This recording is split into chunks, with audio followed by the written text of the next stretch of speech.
name is Kelly Amonte Hiller, and I'm the head women's lacrosse coach at Northwestern University. And I'm going to show you today how to string up a Brine Amonte head with a Brine TXP pocket kit. Not the top.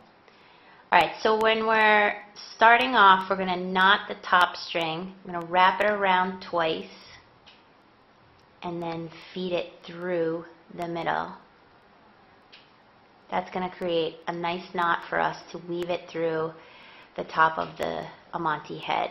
We're going to pick this top hole right here on the Amonte head on the side, and we're going to weave through the top string. Then once we get that through, we're going to weave it through the first top hole on the right and then wrap it around. Next, we're going to take our Brine TXP pocket and we're going to bend the top section on the right so that we can weave it through the third hole. Might be a little difficult to do. Just bend it so that it gets right through and then pull it so that you can fold it right behind the pocket string. Once you have that done, you're going to take your top string and you're going to weave it in the back through the right side of the TXP pocket and then over the front of the pocket string and through the back again so that it's secured nice and tight. Once you have that done, you're going to leave one hole in the middle and you're going to do the same thing with the second TXP pocket string. Weave it through, pull it to the back, might be a little challenging, and then bend it down so that you can do that same weaving. You're going to go through the back and then around the front of the pocket string so that you can secure that pocket string nice and tight with your top string. This is the main part of your pocket on the head, and this is one that you're going to really want to make sure is secure and in the place that you want it to be. Once you finish that, you're going to do the same thing that you did on the other side. You're going to weave it through that first hole and then again through that first top side small hole. That will finish off your top string, and again you're going to knot it. Keep this nice and tight so that your pocket won't move around when you begin to play, and it won't be affected by inclement weather. Now that we have our TXP pocket in place, what we're going to do with the bottom piece of the pocket is we're going to weave it up through the center holes of the head, the throat of the head, and then back down. We feel it's important to weave it up through while you're stringing so it secures the pocket in a place that you want it, in the pocket style that you want. It allows you to really loosen or keep it as tight as you like to string your stick. Now once you have your pocket in the place that you like it, you want to weave it around to the front and tie it just while you're stringing so that you can get the tension that you need for the rest of the head stringing. Next up, we're going to work on the sidewall string, and you can see the length of the sidewall string is about the length of one arm to the next.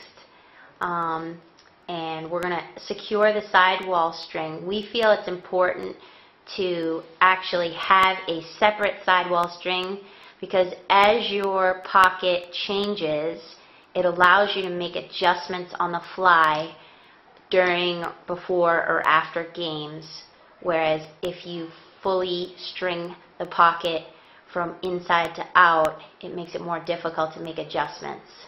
So we suggest a separate sidewall string for the pocket. When putting the sidewall string in place, we're going to first do a knot, just like we did for the top string, and then we're going to weave it through the second small hole right underneath the top string.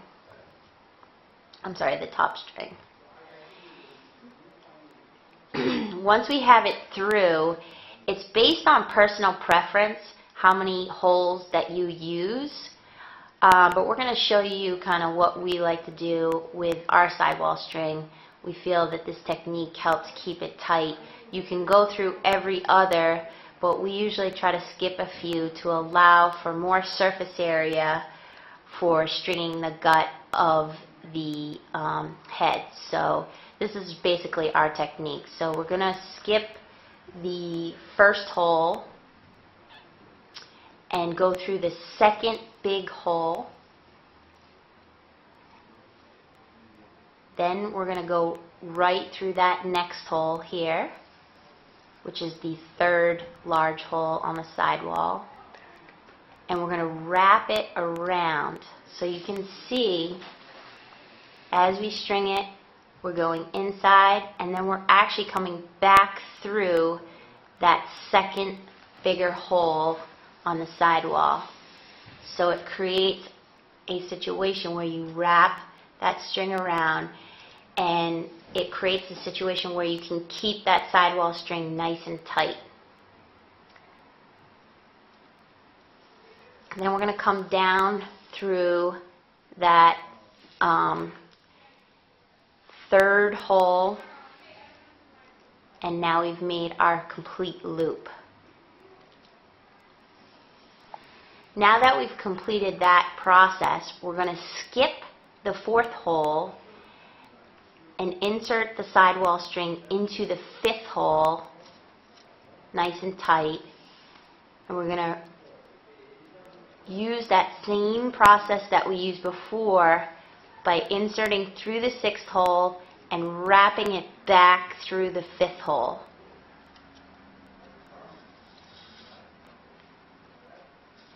Again, making sure the sidewall string is nice and tight so you have security. Once you finish that, we're actually going to skip 2 holes this time and wrap down through, and again do the same process that we did before. Wrap through and up, and then back down again. That should create a very nice sidewall string. Give you a lot of opportunity to string your gut of the head through the sidewall. Once we finish that stringing, we're going to skip 1 more hole, and now we're actually through almost the bottom of the head. There's still 1 large hole between that you can use to wrap the sidewall string around, and use that same procedure that we used before. So once we wrap it through, we're actually going to knot it right there, and that's going to be the end of our sidewall string. Again, when making the knot, make sure you keep it nice and tight and secure to the sidewall. Once you've finished your sidewalls, you can always adjust them looser, but at the origination of the stringing of the head, you want to make sure that you keep them pretty tight.